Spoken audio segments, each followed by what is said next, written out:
Bir keresinde Diyarbakır'da Dağışkale'de oturmuştum.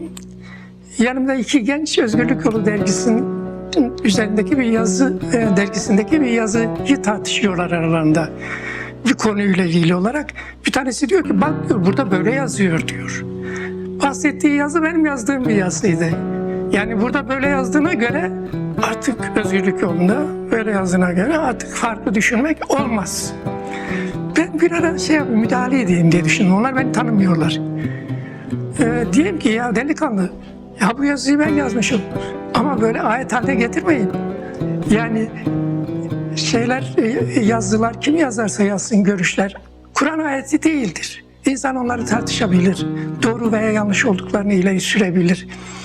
Özgürlük Yolu'na böyle yazılmış diye yapmayın. Bu ezberciliğe götürür sizi. Dogmatizme götürür. İnsanlar elbette ilkeleri olmalı, hedefleri olmalı, bunlar belirlenmeli.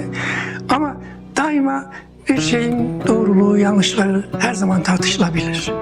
Bu olmadığı zaman ortaya bir müritler yığını çıkar. Örgüt bir tarikate dönüşür. Nitekim hem Kürt hareketinde hem Türkiye Sol hareketinde bu tür tarikatlar oluştu ve bunların belasını, cezasını biz hala çekiyoruz.